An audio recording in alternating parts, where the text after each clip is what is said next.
E compartilhar aqui.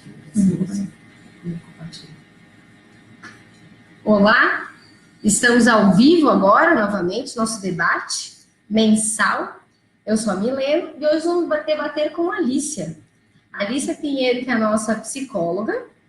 Ela iniciou o seu voluntariado em 1992, já faz um bom tempo. Hoje ela é professora também de Conscienciologia, tenepsista e verbetógrafa. E ela é verbetógrafa de títulos de verbete como Gravidez na Adolescência e Comunicação Assertiva. Hoje, aqui na Evolucim, a gente vai debater sobre o livro Como Falar para Seu Filho Ouvir e Como Ouvir para Seu Filho Falar. Isso aqui. A gente vai fazer um minutinho aqui de postagens. Enquanto a Alicia cumprimenta, eu vou compartilhando o nosso link. Acessem a nossa página no Facebook. Bem-vinda, Alicia. Obrigada. Boa tarde a todos e obrigada pelo Evolucim, essa oportunidade de estar debatendo com os pais. Esse é um debate genuinamente direcionado, né, para os pais, de como lidar com os filhos de uma maneira diferente. Eu acho que esse livro traz uma proposta muito, muito diferente do que a gente está acostumado a escutar e também da nossa criação, né? Do modo como talvez a nossa geração foi pautada, né, assim, na educação. Então, eu vejo assim que, pouco a pouco, à medida que nós fomos nos apropriando de novas maneiras de nos comunicarmos, inclusive, isso vai ajudar, né, a termos crianças e adolescentes com outro tipo de comportamento, principalmente relacionado às suas emoções, principalmente de como que eles lidam com aquilo que eles sentem. Às vezes a gente fala de educação, de comportamento e de relação, de educação, pais e filhos, e esquece essa componente, né, do sanduíche, vamos dizer assim, das partes, que é a componente das emoções. E aí não tem jeito, né, porque a nossa vida ela é emocional também. E aí esse livro ele vai trazer de uma maneira extremamente prática.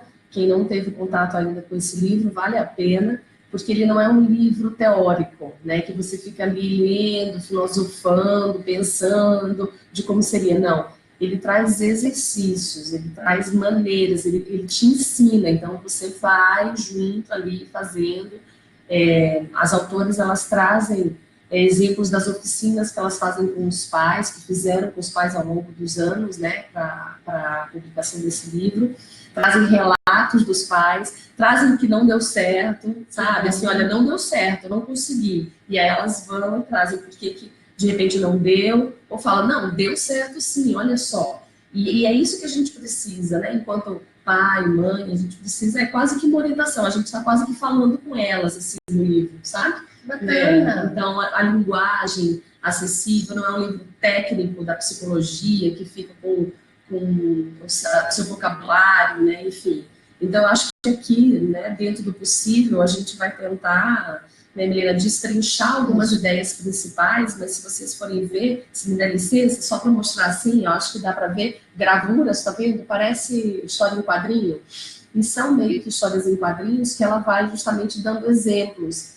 Então, é muito, muito didático, né? E aqui, por exemplo, partes de exercício, ó, né, que dá para a gente poder fazer. Só exemplificando aí um pouquinho, né, introduzindo o tema. Que bom.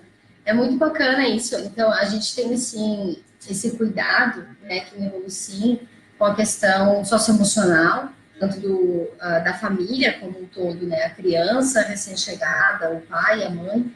Então, o intuito da gente fazer essa conversa, esse debate, é realmente trazer um livro que agregue, principalmente nessa área educacional e emocional, porque hoje a gente tem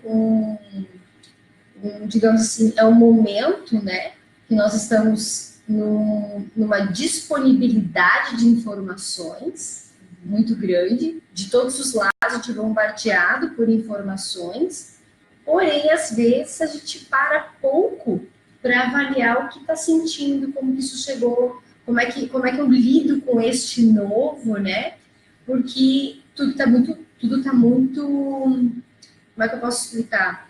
Não que nunca existiu na humanidade, mas tudo está muito explícito, ao invés de antigamente ser coisas em matéria de educação e comportamento também do ser humano, tinham coisas um pouco mais restringidas a pequenos grupos. E hoje, a gente é um livro aberto.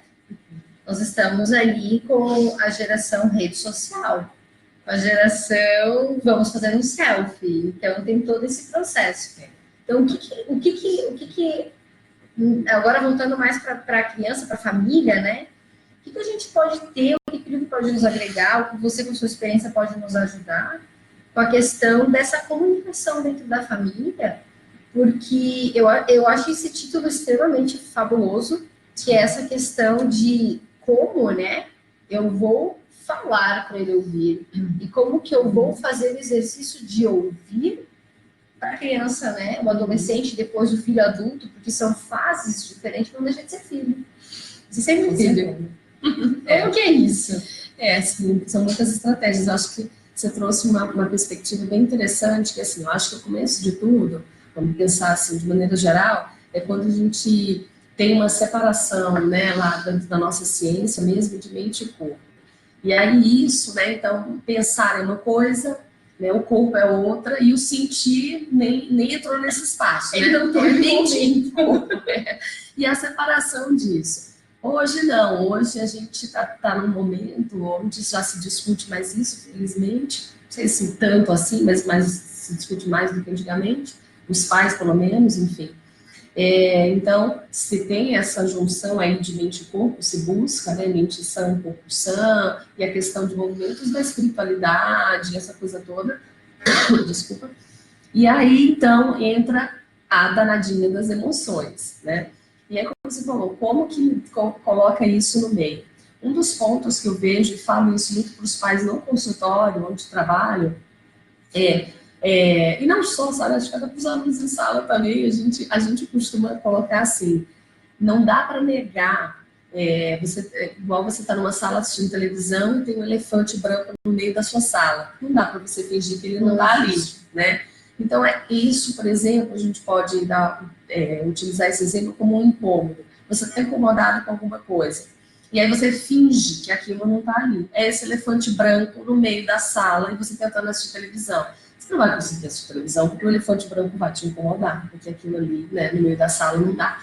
Então, quando você tem alguma coisa, você está com uma dor em algum lugar, enquanto você não para e olha essa dor, seja lá o que for, seja uma dor de barriga, uma dor de cabeça, enfim, não dá. E por que com as emoções a gente tenta fazer isso? Né? Assim, eu finjo e põe para debaixo do tapete, eu finjo que ela não está ali, eu finjo que ela não existe. E aí coloco, né, assim, né, mostra que está tudo bem e sigo adiante. Ora, nós ensinamos isso para os nossos filhos sem querer.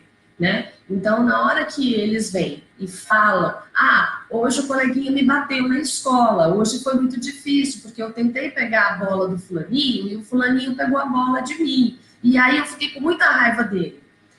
Mas você, então, o que você fez para ele tirar a bola de você? Mas vocês se virem lá, não sei o que, não sei o que. Ou às vezes ele não consegue nem dizer que ficou com raiva. Nem dizer. Você vê que eu já fui já foi uma frente. Super à frente. E aí, essa anulação, e eu não estou aqui em nenhum momento, não é minha intenção culpar os pais de nada, mas nós replicamos, e como mãe eu falo isso, a gente replica o modelo.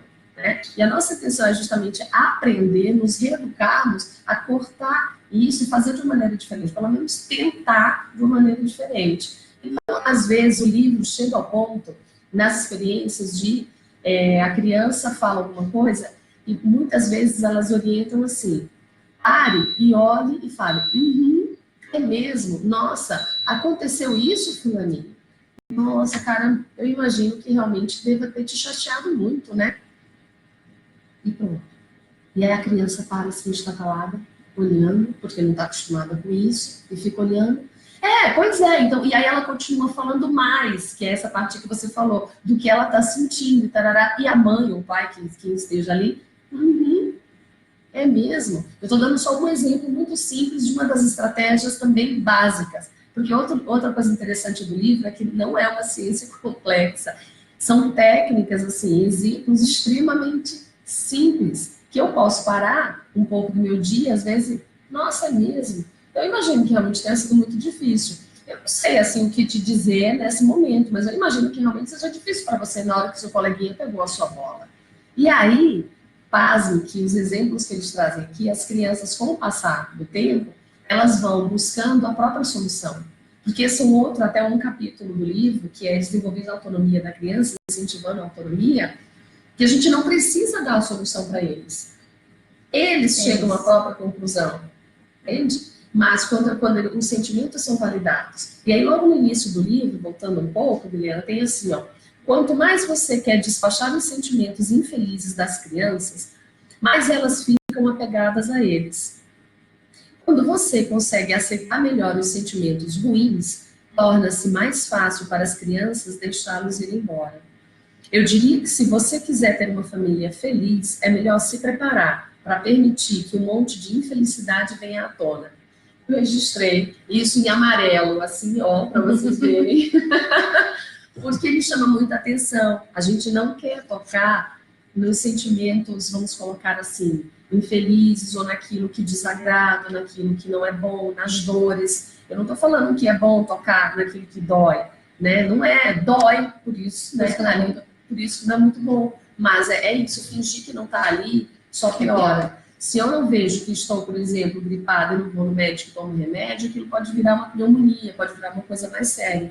E é nessa perspectiva assim que ela traz. Então, pais, atenção, se preparem para que venha à tona as coisas, né? Ela fala, né? A infelicidade vem à tona. Mas eu só posso limpar o ambiente, às vezes, depois que eu desarrumo, a gente sabe disso, né? Deixar vir à tona. Se não vem, a criança começa a apresentar outros sintomas, né? Outras sintomáticas, e a gente não, às vezes não sabe o que é, justamente porque ela também tem dificuldade de falar, e a gente não, né, não ajuda nesse como ouvir e falar. Eu percebo assim um pouco, né, com essa questão desse processo, né, da comunicação, as pessoas, a questão tecnológica. Então, a pessoa acha que por ela estar com essa comunicação muito rápida, ela funciona muito rápido, e acha que o outro entendeu a sua verbação, às vezes poucas, às vezes, né, numa técnica. E o que eu vejo muito, os casos que alguns, não estou generalizando nem culpando, é uma questão que às vezes é no piloto automático, o pai espera uma atitude que ele teria de uma criança. Então faz um espelhamento de atitude adulta, de um filho que às vezes tem de 5 a 8 anos ou 10 anos, por conta desse processo de comunicação. Então, às vezes, ele não se dá conta que a criança é criança, está se constituindo, e aí exige um retorno, né? Exige da criança que ela tenha aquela devolutiva de informação de um adulto. Um processamento daquele fato, daquela situação, daquela chateação, como um adulto iria. Que eu vejo que, às vezes, em alguns casos, tem esse processo da adultização, não sei se existe esse termo, é um termo, pode ter esse neologismo, mas é esse processo, assim, de querer que a criança seja um prodígio, né? Que ela eleve, assim, a sua racionalidade em 3, 2, 1, pronto, sou um mini adulto. Não é assim que funciona. Isso é muito, muito interessante, muito sério que você está falando. Tem um TED, que eu até passei no meus alunos recentemente, é a criança, é o mundo do ponto de vista da criança. E é muito feliz a palestrante, ela vai explicando nessa linha que você está trazendo. E ela mostra dentro do TED dela um outro vídeo de uma criança pequenininha, onde ela faz assim, ela vai, e provavelmente o adulto está filmando, você está vendo a criança fazendo aquilo, então tem um adulto ali de trás da câmera filmando. E aí você tem aquela câmera, não sei quem, o espectador que assistiu, mas é o mundo do ponto de vista da criança. E aí, então, a criança, ela tá ali em pé, o bebezinho, assim, sei lá, provavelmente um aninho, um ano e meio, no máximo 2 Muito anos, pequeno. muito pequenininho. E aí ele olha, assim, aquela câmera, aquela pessoa que tá ali de trás, aí ele começa a chorar e se jogar. E chora, ele chora, chora com aquela dor e se joga no chão. E aí o adulto, né, aquela pessoa filmando, vai para outro compartimento da casa, porque tá filmando, você tá vendo. Aí vai para outro compartimento da casa e a criança para de chorar e ela então vai, quando vê novamente o adulto, encontra novamente o adulto, ela começa a chorar desesperada, se joga no chão. E aí o adulto ri, né? Aí ele vai para outro cômodo, quando ele está indo para outro cômodo, ela para de chorar. Gente. Quando encontra novamente o adulto, chora e se joga no chão. E aí, né, a palestrante vai falar justamente isso. É engraçado, a gente assiste aquilo ali, a gente acaba rindo da situação, porque, enfim, ela é meio bizarra, ela é meio cômica, mas aí ela traz a análise, né? Veja bem, uma criança pequenininha, ele não sabe verbalizar o que ele está querendo. Qual a necessidade dele? Ele não sabe. Às vezes nem nós adultos sabemos. Que está uma criança pequenininha, Que né? recém chegou. E recém chegou. E aí ele tem a manifestação dele como? Chorando. Então ele chora e se joga. Ele chora e se joga. Em nenhum momento esse adulto, a gente aqui ampliando a análise desse vídeo, enfim, se preocupa ali em atender Atendeu, ele não a atendeu. necessidade. Então, às vezes, parar, ver o que essa criança está precisando, dar atenção, e às vezes é como eu falei, esse dar atenção às vezes é só dar um ouvido, né? Enfim, tem outras estratégias, tá? Isso é só um exemplo simples aqui de uma delas, né? E aí, assim, a gente precisa olhar essas necessidades para daí ver, então, o que está por trás desse choro, o que está por trás, por exemplo, da enurese, da hipoprese, né? A criança tem dificuldade de fazer cocô, a criança tem dificuldade de fazer o xixizinho na cama, né? Falta do controle dos esfínteres. A criança tem o terror noturno. Qual é o lugar desse sintoma nessa família?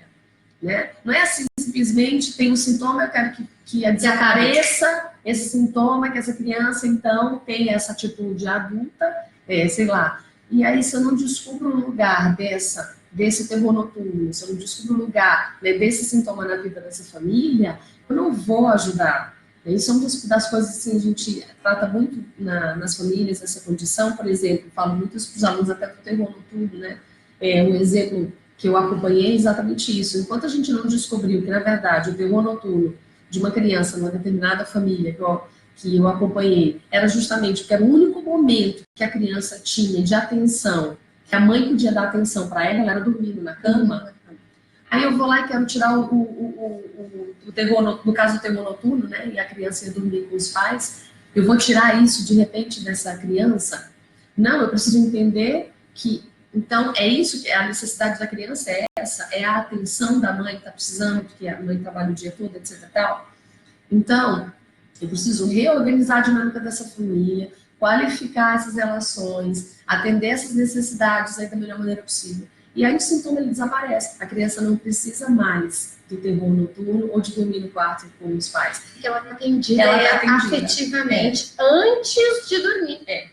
E aí ela traz uma estratégia disso, de uma criança também que faz isso. E aí a mãe senta, conversa, é mais ou menos nessa linha, tem tudo passo a passo aqui, de escutar a necessidade, de uma menininha, no caso do livro aqui, de escutar a necessidade dessa menininha, do que ela está buscando dormindo lá com os pais. E aí ela conta, ela fala, por exemplo, pelas tantas, ela fala assim, mamãe, eu queria muito um abajur laranja no meu quarto. Se tivesse um abajur laranja no meu quarto, eu dormiria no meu quarto. Ela acende. Que ela queria um abajur laranja. E a mãe começa, que tem a lista de necessidades aqui como uma das técnicas. E a mãe vai fazendo a lista de necessidades, como um brainstorming aqui no nosso universo adulto. É mesmo, abajur laranja? O que mais então? Porque eu gostaria disso, eu gostaria daquilo, coisas, enfim. E aí a mãe também vai levando, trazendo as necessidades dela. Eu gostaria, então, que você pudesse dormir no seu quarto, que você pudesse assim, as duas vão tentando ali colocar suas listas. Depois elas vão fazendo as negociações, os acordos, o que é possível e o que não é possível. E aí no relato final, então, chega numa lista única, onde ambas as partes conseguem buscar atender as suas necessidades. Porque não é que eu vá atender só as necessidades da criança, mas as minhas também.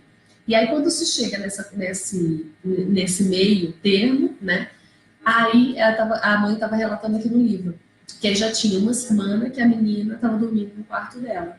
E de manhã, ela sempre entregava os desenhos para a mãe de presente, porque ela à noite, antes de dormir, tinha feito os desenhos para a mãe. Mas veja, estou exemplificando e cortando muito do relato, que é muito interessante o relato desse livro, que fala de outras necessidades dessa criança e que a mãe parou para escutar, entendeu? No outro, assim, rapidamente, só para você entender, assim, né, todos lembrar o contexto, o menino maiorzinho, já tinha 9, 10 anos, ele não chegava em casa no horário que os pais pediam para ele chegar. Ficava brincando na casa dos amigos e falava, não, e a mãe, você tem que chegar no horário por conta do jantar. E era aquela briga em casa, aquela coisa, não, eu não quero sair da casa do meu amiguinho, não sei o quê. Até que ela começou a usar essas técnicas aqui do livro. E ela sentou com ele e falou assim, tá, quais são as suas necessidades? O que você quer? Ah, eu quero chegar qualquer horário da casa do meu amiguinho. Eu quero que você não vá me buscar na escola ou na casa do meu amiguinho de carro, porque isso eu fico com muita vergonha. Eu quero não sei o quê, eu quero não sei o quê, eu quero não sei o quê. E ela foi também colocando essas necessidades dela. Olha. Será que dá para você chegar, então, 15 minutos depois das 18? 15 minutos a mais, tá bom para você? Porque aí eu posso esperar você para a gente jantar. E ela ia colocando nessa lista junto. Será que, então... Aí ele falou assim, mas todo dia não. Porque pode ser que esteja um dia que eu quero ficar mais tempo na casa do meu amiguinho. Ela falou, tá, então a gente pode determinar que X dias da semana eu vou deixar o empadão no forno quentinho, e aí quando você chegar você come, e nós não vamos jantar juntos, então, de repente eu posso abrir mão de alguns dias da semana para que isso aconteça. Tal. E aí eles foram, resumidamente aqui a história, eles foram entrando em acordo. Ela disse, então, que ele depois foi buscando a solução, ele falou assim, eu também me perco na hora, porque o relógio está sempre quebrado. O relógio está sempre quebrado e aí eu não consigo ver as horas. Aí ela falou assim, é uma pena, mas eu não vou conseguir consertar o seu relógio agora, porque o seu relógio é muito caro, ele já foi quebrado umas 4 vezes, então eu não consigo. Eu não vou conseguir atender isso. Aí ele virou e falou, mas sabe o que mais? Quando dá 6 horas, o sino dos bombeiros lá na casa do fulaninho toca. Então eu vou me ligar na hora que tocar o sino, vou falar assim, opa, já são 6 horas, daqui a pouco eu tenho que ir embora. Aí ela falou assim, nossa, é realmente bacana. Então, eles começam a relatar no livro que eles deixam de discutir, de brigar e começam a entrar. Só que você vê que a criança, ela é corresponsável, ela é atendida na sua necessidade, às vezes nem todas, mas ela é escutada. Ela vê que tem espaço, ela vê que pode falar, ela vê que ela é um ser, ela é um ser humano, ela faz parte, ela tem emoções, ela precisa ser respeitada nisso também. E como adulto, nós responsáveis por elas, mas não precisa eu estar aqui e ela aqui, para que ela me escute. Entende? Essas necessidades precisam ser atendidas. É horrível quando alguém quer falar com você e essa pessoa vem falar gritando, ela vem falar com você xingando, ela vem falar com você estressada e já te humilhando. Ô, sua burra, não escutou não o que eu tenho pra dizer? Imagina se alguém te trata assim. Milena, você faz assim, ó, não quero escutar. Qualquer adulto, de repente, faria isso. Aí a gente chega para a criança, que é o que você estava falando, e aí eu cobro, então, que ela tem uma maturidade para entender que naquele momento o adulto está estressado, porque ele teve um dia horrível no trabalho, brigou com o chefe, e ele chega em casa estressado, por isso está falando aquilo. Mas, na verdade, não é o que ele sente em relação à criança, nem a seu filho, tá? É só um momento de estresse. É exigir demais de uma criança, sendo que nós adultos muitas vezes nem fazemos, nem conseguimos isso. Não. Então, esse é um aspecto. O outro ele fez isso porque ele está querendo sacanear. Isso é intenção. Quer me pegar, quer me irritar. Então, assim, a criança ela tem incomodar. Uma cabeça mirabolante para isso. Maquiavélica. Isso é a cabeça do adulto. A criança, ela não chegou nesse nível nosso de, então, intenção, má intenção, sacanear, ou isso é manipulação. Porque aí nesse vídeo que eu falei agora há pouco, fala, não, a criança está fazendo isso, chorando e se jogando no chão, porque ela está manipulando a mãe para alguma coisa. A criança, ela nem sabe o que é isso. Veja, ela não tem a cognição que a gente tem ainda. É muito fisiológico, é muito instintivo, é muito ainda mais do reino animal do que do racional. Ela recém chegou nesse mundo. Não tem ainda nada constituído no seu córtex pré-frontal para ela fazer, não, peraí, deixa eu pensar aqui que eu vou fazer. Quando ele ergue a câmera, não tem esse raciocínio todo. Está querendo atender alguma coisa que está incomodando a ele e ele não sabe direito o que é. Esses tempos também uma pacientinha estava falando que estava irritada, chorando, e tirava a roupa, e a mãe colocava, ela tirava a roupa, a mãe colocava, ela tirava a roupa, e era um inferno para ir para a escola todo dia de manhã, e a mãe disse, eu já não sei mais o que fazer. Eu já não sei, já levei no médico, não é nada físico, não é alergia, não é nada, ela não quer. E aí à noite para dormir também era outra questão. Ela queria dormir com uma roupinha da festa, roupinha de princesa, de festa. Queria dormir.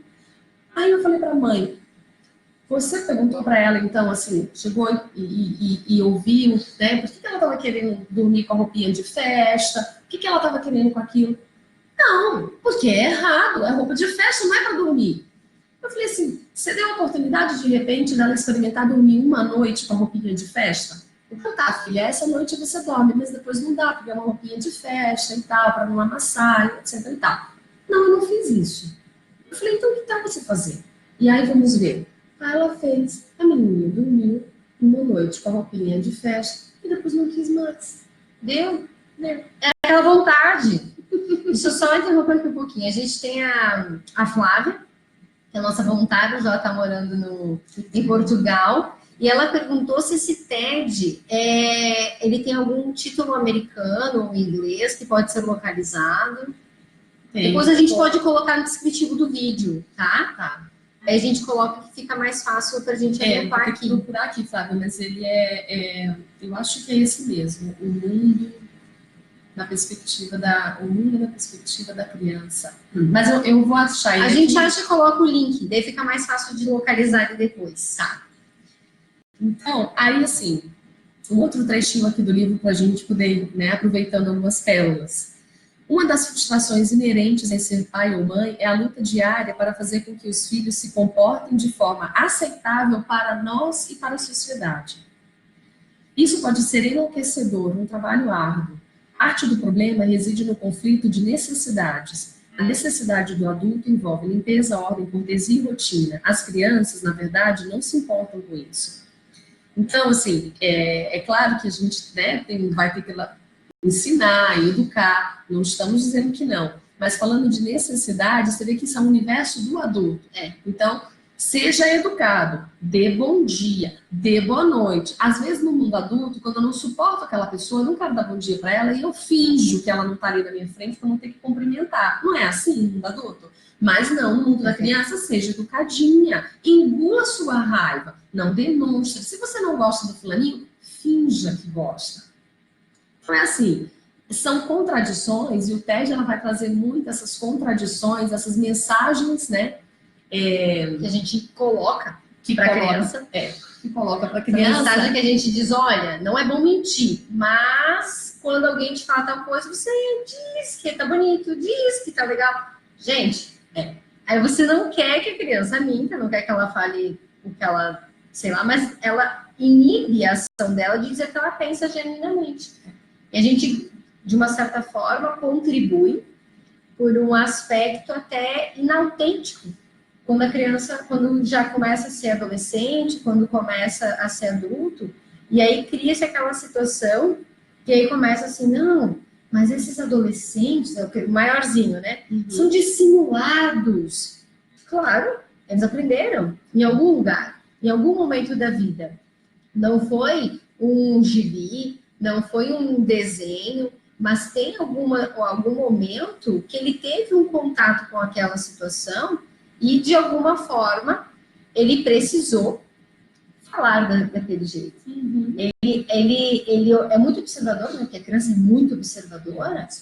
Então, ela observa e absorve, observa e absorve. Então, ela vê aquele coisa e ela vai observando. E, às vezes, o que ela vai fazer? Ela replica.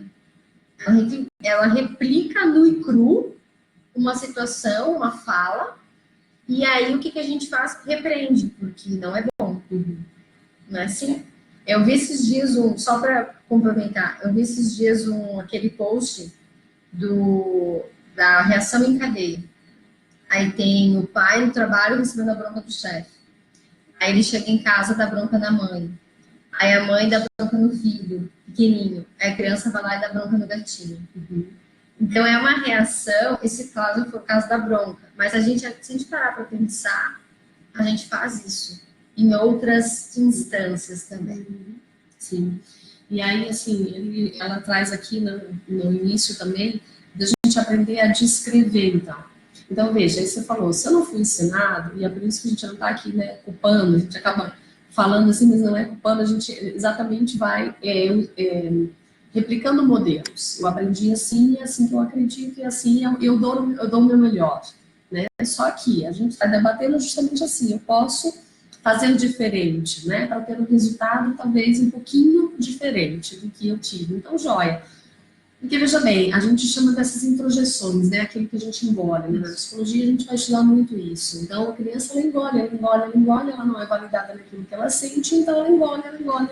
E se torna um adulto, né? Enfim, aqui tudo entalado, e depois isso precisa sair para algum lugar. E aí adoece, vem as questões emocionais, depressão, ansiedade, impulsividade, síndrome do pânico.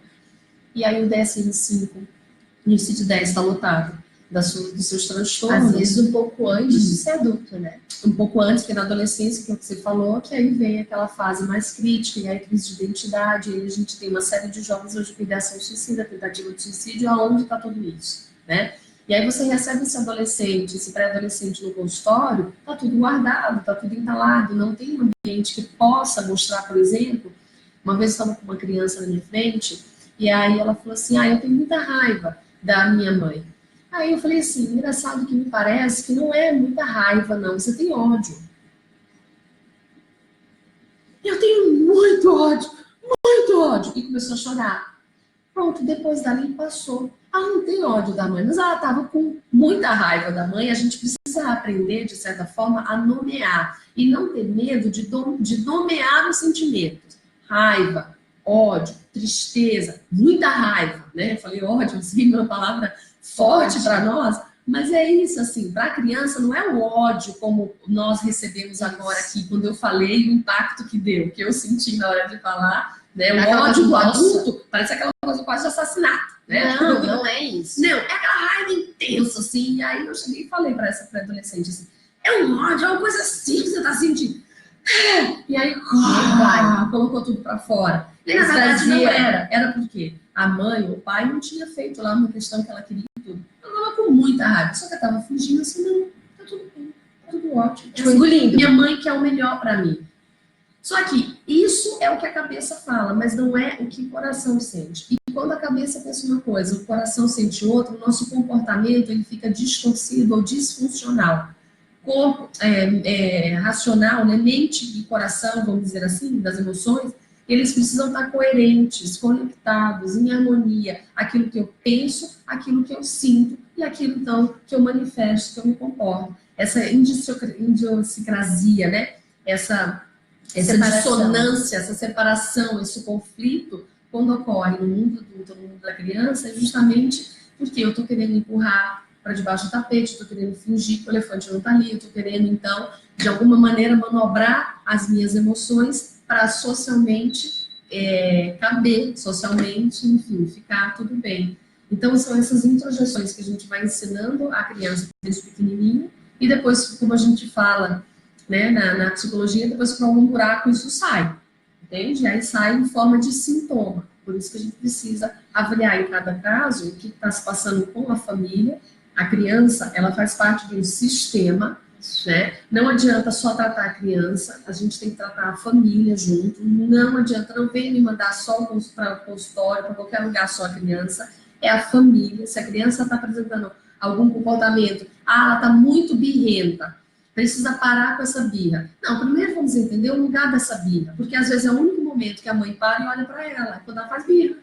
Então, né, vamos lá, vamos olhar em outro momento, vamos ver o que significa essa birra. Isso é muito sério. Eu na área da educação também, como psicopedagoga, eu tive uma situação que o menino apanhava.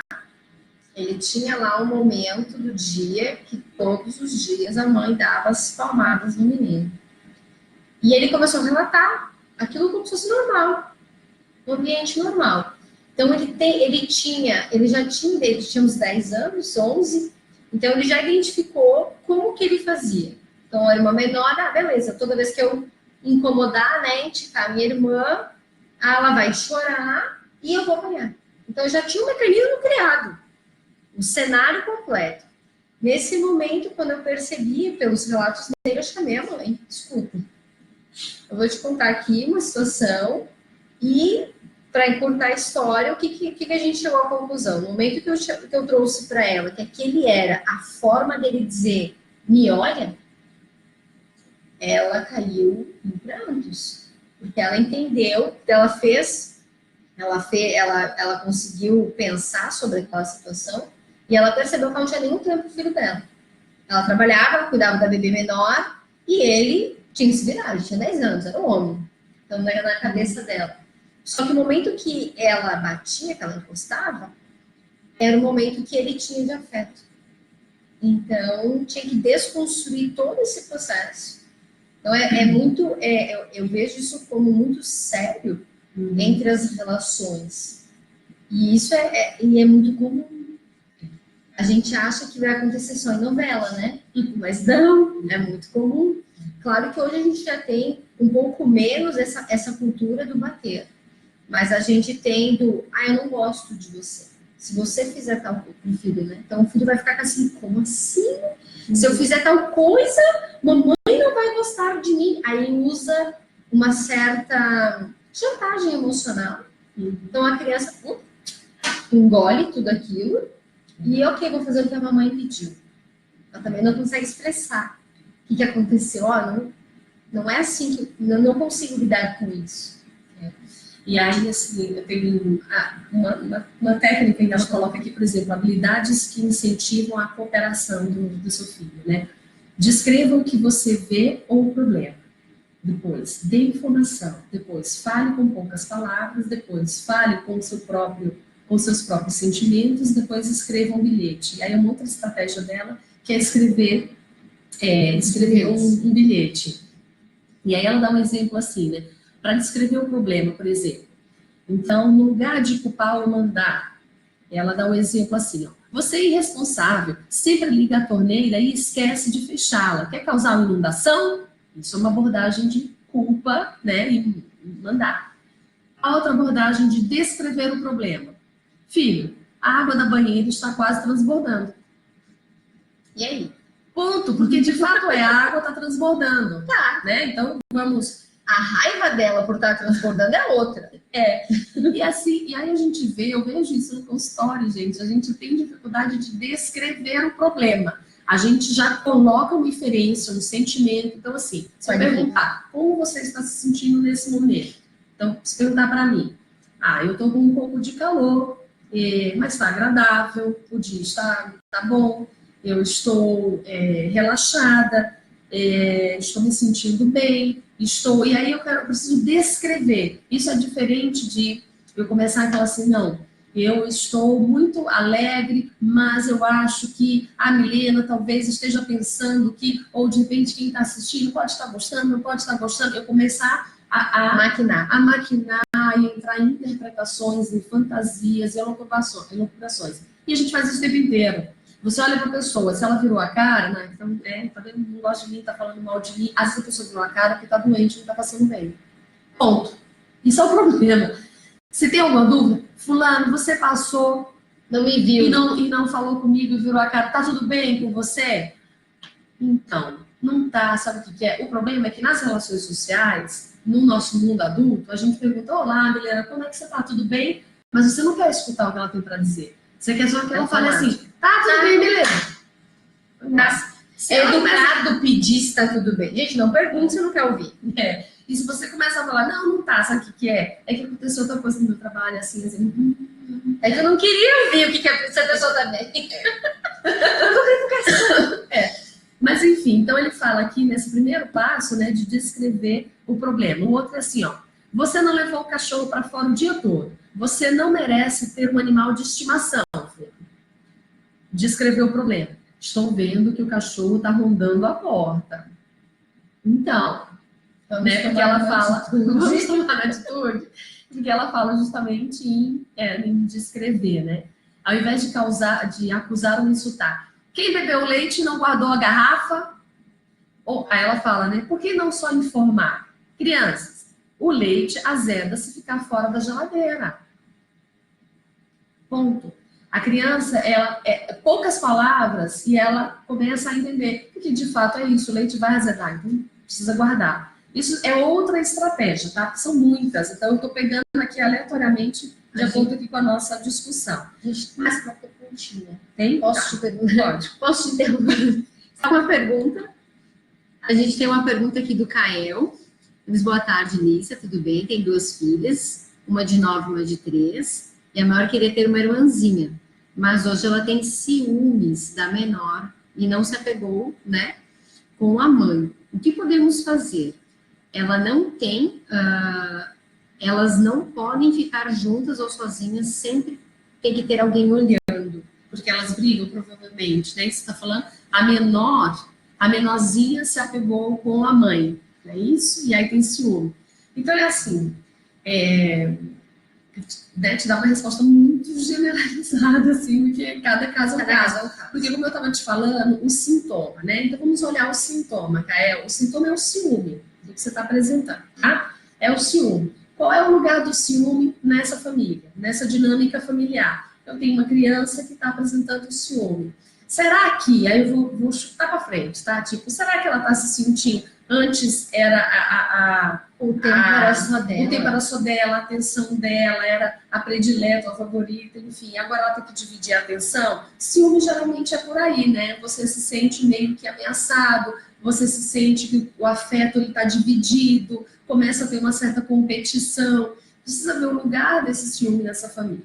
Outra coisa, quando vem o segundo irmãozinho, a segunda irmãzinha, como é que foi construída essa gravidez ao longo, né, do processo? Essa criança, ela foi incluída, ela não foi, ela começa a participar, enfim. Depois, está com ciúme, ponto, está com ciúme. Quando a gente tem realmente, até no casal, às vezes a chegada do filho gera ciúme. Sim. Entende? A gente tem... Uma disputa de atenção. Porque muda a dinâmica da família. Às vezes você chegar e falar, filha, quer dizer, eu vou dar um exemplo, tá, Kael? Não sei se é a melhor abordagem, tá? Mas só para a gente poder pensar de algum lado, né? Assim, você está com ciúme, né? O que você gostaria de fazer diferente? Como que você gostaria que a gente, né, fizesse aqui com a sua irmãzinha, com a mana, o pai, a mãe? Do que você está precisando? Ou filha, enfim, dentro da linguagem ali da criança, e tentar escutar. Às vezes, esse desenho que ela fala aqui, né? Desenha o que você está sentindo, filho. Desenha para o papai como você está se sentindo.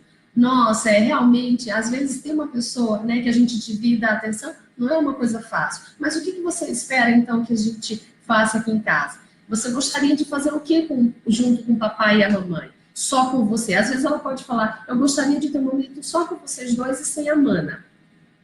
Então tá, será que é possível isso? Será que eu posso dividir um momento só com você? E aí fazer essa listinha de necessidades, que é muito interessante, o que é possível e o que não é. Veja, é muito genérica a minha resposta, nem sei se te ajudei, mas assim, só para a gente poder pensar que não ficar preocupado em tirar o sintoma do ciúme, entende? Ele existe, ele está ali, ele precisa ser validado. É isso, validar os sentimentos. Ok, existe, beleza, então, né, vamos ter que lidar com isso. Filha, perceba o que tem, que você está assim. Quer falar mais sobre isso? Me diz. Se a criança é muito pequenininha, como é o caso, 3 aninhos, faz um desenho. Faz um desenho e conta aqui pro papai o que você está sentindo. E a mais velha também. E a mais velha também. Exatamente. E aí começa-se assim um diálogo. Um diálogo dentro do possível, né, da criança. Então, em resumo, o que eu quero te dizer é que a gente não ficar preocupado nisso, né, em tirar esse sentimento, esse sintoma, essa emoção, deixar presente, presentificar essa emoção, ela é extremamente importante, a gente precisa suportar isso, né? O problema é que às vezes a gente não suporta dentro da gente mesmo, o que é que a criança suporte? Não, ciúme é uma coisa muito chata. Ciúme a gente às vezes tem ciúme do marido, ou o marido tem ciúme da gente quando a gente faz, então a gente precisa escutar. Ou de um amigo. Ou de uma amiga. Ou quando eu tenho ciúme, o que às vezes eu tenho que fazer? Parar, sentar e conversar. Tipo assim, olha, eu não gostei, como é que a gente pode fazer? E com a criança a gente vai ter que usar artifícios, às vezes, do desenho, ou de alguma outra coisa, que ela possa expressar a necessidade dela. O ciúme, Caio, de alguma maneira, ela tá te transmitindo assim, olha, alguma coisa tá me incomodando, tá? Não tá legal do jeito que tá, né? Eu gosto de vocês, não é que ela não goste, né? Eu gosto, mas tá ruim. Vamos tentar ajustar? Até porque assim, existe uma situação, principalmente quando a família começa a crescer, com mais filhos, a questão dos mais velhos perceberem que a atenção ela é voltada para o menor, porque o menor é menor. Só que a explicação disso demora. Eu sou número 3 de 4. Então, eu conto um pouco o meu exemplo. Eu não tive isso. Quando o meu irmão nasceu, eu já era adolescente, eu tinha 13 anos. Eu não passei, mas as minhas irmãs mais velhas, a gente nasceu tudo pertinho. Com menos de 3 anos, éramos 3 meninas. E ficamos assim por muito tempo. A mais velha, ela verbalizava algumas vezes a questão do ciúme, a questão do trono. Nunca me esqueço, mas assim, eu perdi meu trono a primeira vez, agora eu perdi a segunda vez, e eu não vou mais perder, porque o fulano, meu irmão, né, mais novo, ele já cresceu, eu sou grande, então eu sou a mais velha. Ela sempre começava assim. Mas ela dizia, ela tentou de uma maneira, né, dentro do processo dela, das emoções dela, tentar lidar com isso.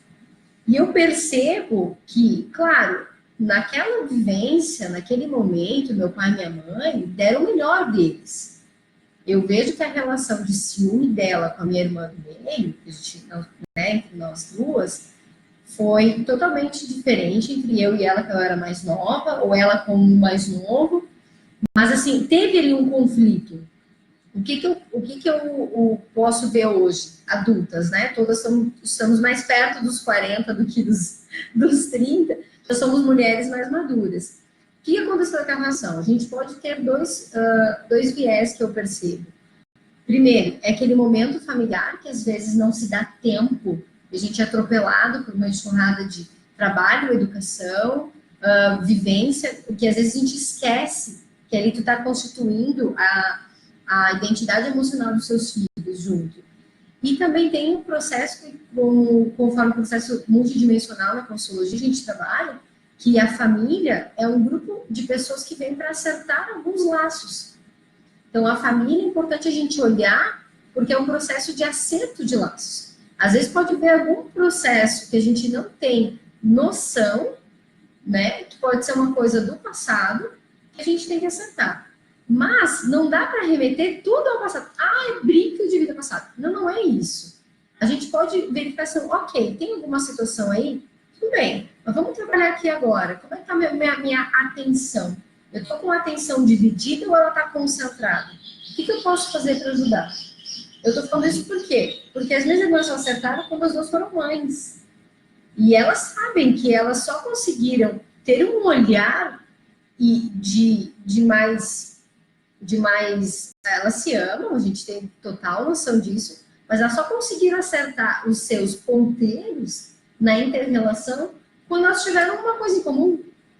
E hoje as duas são mães, são ótimas mães, a melhor maneira que elas estão fazendo com os meus sobrinhos. Mas eu percebo que aquele processo que teve na infância, que continuou na adolescência, aquela rusga, passou. Passou. E hoje a gente consegue ampliar nossa visão um pouco pelo processo multidimensional, e somos adultos. Mas naquele momento lá de infância, como é que a gente podia ter lidado com isso? Então, assim, é muito interessante tu trazer, que eu nunca tinha ouvido falar, o papel desse ciúme na família. Como que é? E eu hoje consigo refletir, agora você falou, eu fiz um filme na minha cabeça, consegui refletir, é interessante isso, de tu não coibir, não sei qual é essa, agora não tolir aquela emoção no momento, mas entender a função dela naquele momento. E tratar, porque aquilo vai existir. Em algum momento da vida dela. E se ela não aprender a lidar com aquilo naquele momento, ela pode se tornar uma sintomática diferente, com um adulto super ciumento, uma pessoa super controladora, uma pessoa que vai ter dificuldade em algumas relações.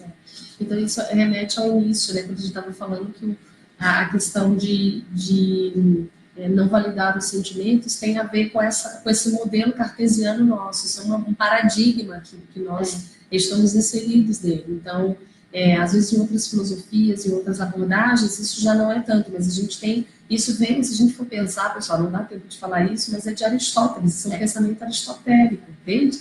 Então a gente se constitui nessa separação, enfim, e aí é como você estava colocando, incomodou, que é hoje a perspectiva da própria medicina. Não estou reclamando da medicina, mas é um paradigma, né? Precisa adotar, ok. Então, assim, tá doendo, toma um remédio para passar. Tá doendo, corta e estipa, né?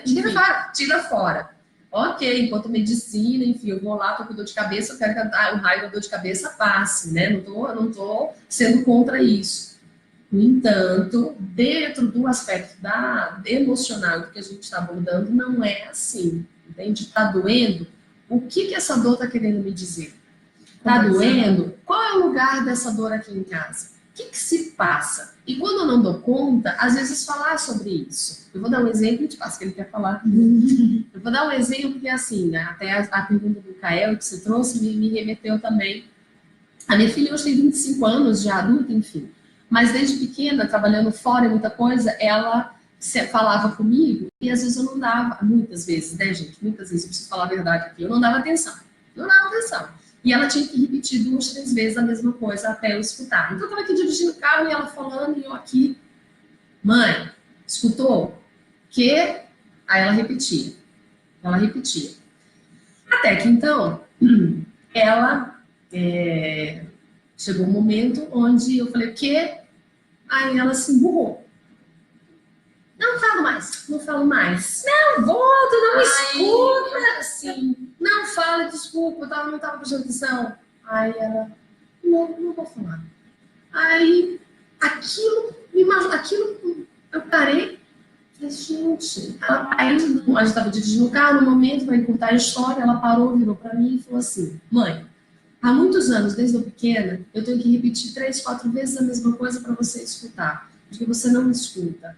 Então, assim, isso me incomoda, me entristece, porque só que ela acostumava lá em casa, até certo ponto, a gente falar sobre o que sente, porque isso, não sei se pela psicologia, pelo meu jeito de ser, de alguma maneira esses valores, eles estavam presentes na minha vida. Não digo que, aliás, errei mais do que acertei, tenho certeza, mas de alguma maneira isso era um valor. Então ela acabava por conta própria, né, ela também expressou dessa forma. Aí eu parei, falei assim, filha, é o seguinte, eu não sei como melhorar isso, porque é um mau hábito. Então eu estou distraída, tenho tanta coisa na minha cabeça, eu não sei o que fazer. Como é que a gente pode fazer? Veja, eu não anulei o que ela estava sentindo, mas eu também não tinha solução. E eu falei para ela, eu não sei o que fazer, o que a gente faz? Então? Sou distraída. Aí ela falou assim, ela falou, não sei, mãe, eu só sei que repetir eu não quero mais. Aí eu fiquei ali com ela sentada por alguns minutos, gente, pensei, né, vamos ter que pensar. Aí eu falei, já sei, vamos fazer o seguinte, quando você quiser falar uma coisa para mim, assim, você vê que eu tô muito atarantada, principalmente dirigindo o carro, não sei o quê, e a coisa é séria, você espera um momento, parar, e aí você faz assim, ó, mãe, preciso falar com você. Gente, ela fazia assim, não tô brincando. Mãe, preciso falar com você. Que horas podemos conversar? E aí eu assim... Era quase que assim... Acorda, mãe, eu tá me vendo? E aí nós combinamos. Você tá aí dentro? Nós combinamos isso. Foi muito legal, porque aquilo não me incomodava, porque eu sabia que ela precisava fazer aquilo comigo. E aí eu olhava assim para ela e falava, filha, agora não, depois. Ela tá. Aí depois, em alguns momentos, eu falava, ok. E aí quando a coisa ela realmente precisava falar, ela ficava, ela segurava, ela fazia uma espécie de contenção na mãe dela, né? Então ela assim, mãe, aconteceu na escola, assim, assim, olho no olho, porque nós combinamos isso, entende? E aí, o que aconteceu, gente? Foi muito legal isso, porque ela me reeducou. Mas ela conseguiu me reeducar a partir do momento que eu abri essa possibilidade de que ela podia me reeducar. Tipo, olha, eu não estou dando conta, eu não sei o que fazer, eu não quero errar nisso, mas eu também não sei o que fazer. E nós chegamos nesse acordo. Desculpa. E foi muito legal, porque a partir daí, ela tá um pouquinho de tosse. Esse processo que eu vejo de parar, olhar, tem uma situação, agora muito surgindo, né? Mindfulness, outras técnicas também de atenção, é porque a gente está sempre com 1000 coisas na cabeça e a gente não para. É assim dessa história. Estou comendo. O que estou comendo? A gente engole. Ao mesmo tempo que a gente está comendo, a gente está vendo um vídeo. A gente está vendo um vídeo, a gente já pula para outro vídeo. A gente vê um filme, um desenho, alguma coisa. Então, a gente não está com atenção naquele momento. Aí tem alguém falando com você, tu, e vai. Aí tá digitando, tá. E aí, a gente não para atender isso, que esse combinado que vocês fizeram foi extremamente rico, porque ela fez didático, didático, mas ela puxou para olhar, olha aqui, tá olhando aqui na minha frente? E foi assim. Aí, desculpa, a gente tá quase no final. Então, ela me reeducou, isso nunca mais aconteceu. Então, quando ela chamava para conversar e tudo, às vezes, o que eu comecei a fazer? Ok, filha, então agora não, depois a gente conversa. Mesmo hoje em dia, ela adulta, 25 anos, às vezes ela quer falar alguma coisa. Mãe, como é que você tá? Tá muito cansada? Tô, filha, hoje não dá. Vamos conversar depois? Vamos, tá, depois a gente conversa. Ela aprendeu a me respeitar dentro da minha rotina, né? Eu também aprendi a respeitar o espaço dela e a gente se entende. Então, são estratégias assim que o livro vai construindo. Esse é um exemplo pessoal meu, assim, enfim. Mas ela vai trazer inúmeros estratégias para lidar com essas situações. Não, já foi ali. Já foi ali, desculpa. Então, assim, você está acabando, né, Helena? Mas tem as considerações finais. Ela tem também, nas partes do livro, ela tem lembretes, que a gente pode ver, assim, em vários momentos do livro ela tem lembretes, e em outros momentos do livro ela tem perguntas e respostas, né, orientações, vamos dizer assim, comentários, perguntas e histórias de pais. Porque como é baseado tudo em oficinas, em casos reais, então ela traz essas questões. Então ela fala, por exemplo, como você diz algo para uma criança não é tão importante como o que você diz. É uma pergunta. Né? Como você diz algo para uma criança não é tão importante como o que você diz. Com certeza é. A atitude por trás de suas palavras é tão importante quanto suas próprias palavras. Às vezes as pessoas falam, a atitude fala mais do que as palavras. Não, as duas coisas são importantes. As duas. Por quê? Quando você fala para uma criança, né, sua burra, ou sua isso, ou sua aquilo grava na memória dela, entende? Ela sente aquilo. Assim como você fala que é inteligente, que é isso, que aquilo também grava, né, no emocional dela. Então ela vai falar que às vezes essas palavras, elas podem ser venenosas, né, na nossa memória. E é isso que a gente estava falando dessas introjeções. Então isso também é uma coisa que eu coloquei aqui como muito importante da gente, né, poder também debater. Mas assim, são muitas considerações, enfim. Ela fala assim, né, queremos por,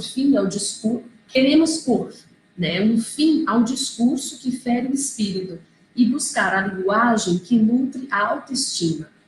Talvez se tem uma frase que a gente possa terminar essa conversa, seja essa. Queremos pôr um fim ao discurso, né? Essa palavra, só falar, que fere o espírito, que anula o sentimento das crianças e o nosso também. Porque na hora que a gente faz isso com os nossos filhos, ou com as pessoas, com as crianças, é porque, antes de mais nada, nós estamos fazendo isso com a gente, porque um dia fizeram isso também com a gente. E a gente tem que aprender agora a dar voz àquilo que nós sentimos, dar voz à nossa dor, dar voz à nossa criança interior, se se você pode chamar dessa forma, por que não, né? Não no sentido de nos infantilizar, mas no sentido de ter essas memórias, né? Essas memórias, tratar dessas memórias. Quando eu trabalho, gente, com os adultos, essas memórias infantis, é assim, a pessoa fala, já vai me fazer chorar. Eu não gosto de fazer ninguém chorar, mas é assim, é impressionante. Volta lá com 7, 8 anos, quando você traz uma memória, os adultos, né, nós desabamos o choro. Porque vem aquelas memórias, vem aquelas situações, o dito, não dito, arrependimento, e aí você precisa acolher esses sentimentos dentro de você. Quando acolhe, quando lembra, quando dá voz, quando pelo menos fala, nossa, eu senti isso, só que é diferente, hoje eu enxergo de uma outra forma, taranana, aquilo encaminha e não precisa de muitas palavras, não precisa de muitos palavreados, entende? Então, eu acho que essa é uma frase que talvez fique aí, né? Vamos buscar a linguagem que nutre nossa autoestima, né? Que seja essa linguagem presentificada dos nossos sentimentos, das nossas emoções, enfim. Muito bom. Quero agradecer, Lícia, toda a tua disponibilidade, teu despojamento. Eu amei esse bate-papo. Acho que a cada debate a gente vem crescendo e construindo todo esse processo, que são pequenos detalhes, né? Dentro da nossa convivência que a gente pode melhorar. Muito obrigada por estar conosco. Eu agradeço você, Luci, o pessoal que participou, as perguntas. Espero aí, numa outra oportunidade, poder estar trocando mais tempo, talvez em oficina, em curso, coisas assim, que a gente possa fazer simulações, treinar, né? Tem que fazer. Então, gente, muito obrigada. A gente está encerrando por aqui. Até a próxima. Até mais.